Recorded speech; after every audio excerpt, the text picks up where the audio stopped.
ABP news आपको रखे आगे। नमस्कार।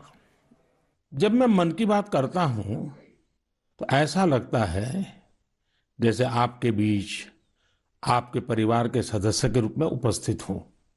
हमारी छोटी छोटी बातें जो एक दूसरे को कुछ सिखा जाए, जीवन के खट्टे मीठे अनुभव जो जी भर के जीने की प्रेरणा बन जाए, बस यही तो है मन की बात। आज 2021 की जनवरी का आखिरी दिन है। क्या आप भी मेरी तरह ये सोच रहे हैं कि अभी कुछ ही दिन पहले तो 2021 शुरू हुआ था? लगता ही नहीं कि जनवरी का पूरा महीना बीत गया है। समय की गति इसी को तो कहते हैं। कुछ दिन पहले की ही तो बात लगती है जब हम एक दूसरे को शुभकामनाएं दे रहे थे। फिर हमने लोहड़ी मनाई, मकर संक्रांति मनाई, पोंगल, बिहू मनाया। देश के अलग अलग हिस्सों में त्योहारों की धूम रही। 23 जनवरी को हमने नेताजी सुभाष चंद्र बोस के जन्मदिन को पराक्रम दिवस के तौर पर मनाया और 26 जनवरी को गणतंत्र दिवस की शानदार परेड भी देखी। राष्ट्रपति जी द्वारा संसद के संयुक्त सत्र को संबोधन के बाद बजट सत्र भी शुरू हो गया है। इन सभी के बीच एक और कार्य हुआ जिसका हम सभी को बहुत इंतजार रहता है। ये है पद्म पुरस्कारों की घोषणा। राष्ट्र ने असाधारण कार्य कर रहे लोगों को उनकी उपलब्धियां और मानवता के प्रति उनके योगदान के लिए सम्मानित किया। इस साल भी पुरस्कार पाने वालों में वे लोग शामिल हैं जिन्होंने अलग अलग क्षेत्रों में बेहतरीन काम किया है, अपने कामों से किसी का जीवन बदला है, देश को आगे बढ़ाया है। यानी जमीनी स्तर पर काम करने वाले अनसंग हीरोज को पद्म सम्मान देने की जो परंपरा देश ने कुछ वर्ष पहले शुरू की थी, वो इस बार भी कायम रखी गई है। मेरा आप सभी से आग्रह है कि इन लोगों के बारे में, उनके योगदान के बारे में जरूर जानें, परिवार में उनके बारे में चर्चा करें। देखिएगा सबको इससे कितनी प्रेरणा मिलती है। इस महीने क्रिकेट पिच से भी बहुत अच्छी खबर मिली। हमारी क्रिकेट टीम ने शुरुआती दिक्कतों के बाद शानदार वापसी करते हुए ऑस्ट्रेलिया में सीरीज जीती। हमारे खिलाड़ियों का हार्डवर्क और टीम वर्क प्रेरित करने वाला है। इन सब के बीच दिल्ली में 26 जनवरी को तिरंगा का अपमान देख देश बहुत दुखी भी हुआ। हमें आने वाले समय को नई आशा और नवीनता से भरना है।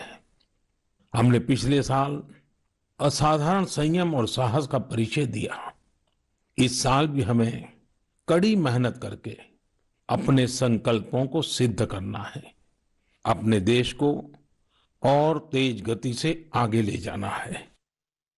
मेरे प्यारे देशवासियों, इस साल की शुरुआत के साथ ही कोरोना के खिलाफ हमारी लड़ाई को भी करीब करीब 1 साल पूरा हो गया है।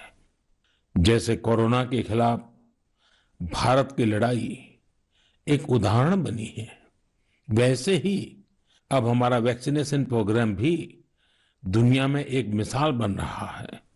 आज भारत दुनिया का सबसे बड़ा कोविड वैक्सीन प्रोग्राम चला रहा है। आप जानते हैं और भी ज्यादा गर्व की बात क्या है? हम सबसे बड़े वैक्सीन प्रोग्राम के साथ ही दुनिया में सबसे तेज गति से अपने नागरिकों का वैक्सीनेशन भी कर रहे हैं। सिर्फ 15 दिन में भारत अपने 30 लाख से ज्यादा कोरोना वॉरियर का टीकाकरण कर चुका है, जबकि अमेरिका जैसे समृद्ध देश को इसी काम में 18 दिन लगे थे और ब्रिटेन को 36 दिन। साथियों, मेड इन इंडिया वैक्सीन आज भारत की आत्मनिर्भरता का तो प्रतीक है ही, भारत के आत्मगौरव का भी प्रतीक है। नमो ऐप पर यूपी से भाई हिमांशु यादव ने लिखा है कि मेड इन इंडिया वैक्सीन से मन में एक नया आत्मविश्वास आ गया है। मदुरई से कीर्ति जी लिखती हैं कि उनके कई विदेशी दोस्त उनको मैसेज भेजकर भारत का शुक्रिया अदा कर रहे हैं। कीर्ति जी के दोस्तों ने उन्हें लिखा है कि भारत ने जिस तरह कोरोना से लड़ाई में दुनिया की मदद की है, उससे भारत के बारे में उनके मन में इज्जत और भी बढ़ गई है। कीर्ति जी, देश का ये गौरवगान सुनकर मन की बात के श्रोताओं को भी गर्व होता है। आजकल मुझे भी अलग अलग देशों के राष्ट्रपति और प्रधानमंत्रियों की तरफ से भारत के लिए ऐसे ही संदेश मिलते हैं। आपने भी देखा होगा, अभी ब्राजील के राष्ट्रपति ने ट्वीट करके जिस तरह से भारत को धन्यवाद दिया है, वो देखकर हर भारतीय को कितना अच्छा लगा। हजारों किलोमीटर दूर दुनिया के दूर सुदूर कोने के निवासियों को रामायण के उस प्रसंग की इतनी गहरी जानकारी है, उनके मन पर गहरा प्रभाव है। ये हमारी संस्कृति की विशेषता है। साथियों, इस वैक्सीनेशन कार्यक्रम में आपने एक और बात पर अवश्य ध्यान दिया होगा। संकट के समय में भारत दुनिया की सेवा इसलिए कर पा रहा है क्योंकि भारत आज दवाओं और वैक्सीन को लेकर सक्षम है, आत्मनिर्भर है। यही सोच आत्मनिर्भर भारत अभियान की भी है। भारत जितना सक्षम होगा, उतनी ही अधिक मानवता की सेवा करेगा, उतना ही अधिक लाभ दुनिया को होगा। मेरे प्यारे देशवासियों, हर बार आपके ढेर सारे पत्र मिलते हैं।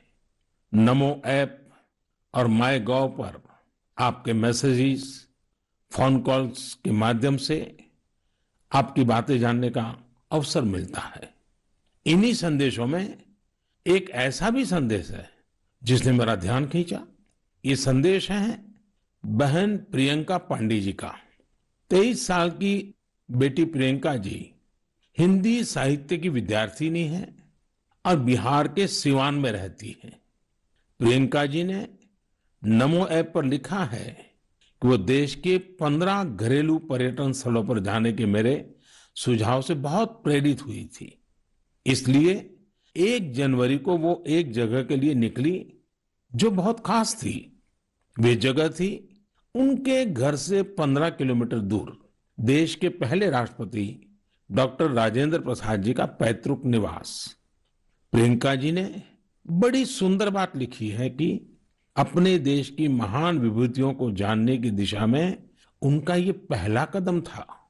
प्रियंका जी को वहां डॉक्टर राजेंद्र प्रसाद जी द्वारा लिखी गई पुस्तकें मिली, अनेक ऐतिहासिक तस्वीरें मिली। वाकई प्रियंका जी, आपका यह अनुभव दूसरों को भी प्रेरित करेगा।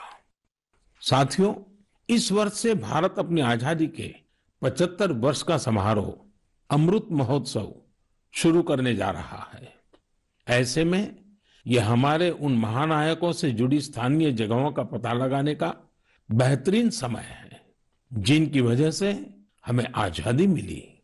साथियों, हम आजादी के आंदोलन और बिहार की बात कर रहे हैं तो मैं नमो ऐप पर ही की गई एक और टिप्पणी की भी चर्चा करना चाहूंगा। मुंगेर के रहने वाले जयराम विप्लव जी ने मुझे तारापुर शहीद दिवस के बारे में लिखा है। 15 फरवरी 1932 को देशभक्तों की एक टोली के कई वीर नौजवानों की अंग्रेजों ने बड़ी ही निर्ममता से हत्या कर दी थी। उनका एकमात्र अपराध यह था कि वे वंदे मातरम और भारत मां की जय के नारे लगा रहे थे। मैं उन शहीदों को नमन करता हूं और उनके साहस का श्रद्धापूर्वक स्मरण करता हूं। मैं जयराम विप्लव जी को धन्यवाद देना चाहता हूं। वे एक ऐसी घटना को देश के सामने लेकर आए जिस पर उतनी चर्चा नहीं हो पाई जितनी होनी चाहिए थी। मेरे प्यारे देशवासियों, भारत के हर हिस्से में, हर शहर, कस्बे और गांव में आजादी की लड़ाई पूरी ताकत के साथ लड़ी गई थी। भारत भूमि के हर कोने में ऐसे महान सपूतों और वीरांगनाओं ने जन्म लिया जिन्होंने राष्ट्र के लिए अपना जीवन न्योछावर कर दिया। ऐसे में यह बहुत महत्वपूर्ण है कि हमारे लिए किए गए उनके संघर्षों और उनसे जुड़ी यादों को हम संजोकर रखें और इसके लिए उनके बारे में लिखकर हम अपनी भावी पीढ़ियों के लिए उनकी स्मृतियों को जीवित रख सकते हैं। मैं सभी देशवासियों को और खास करके अपने युवा साथियों को आह्वान करता हूं कि ये देश के स्वतंत्रता सेनानियों के बारे में, आजादी से जुड़ी घटनाओं के बारे में लिखें। अपने इलाके में स्वतंत्रता संग्राम के दौर की वीरता की गाथाओं के बारे में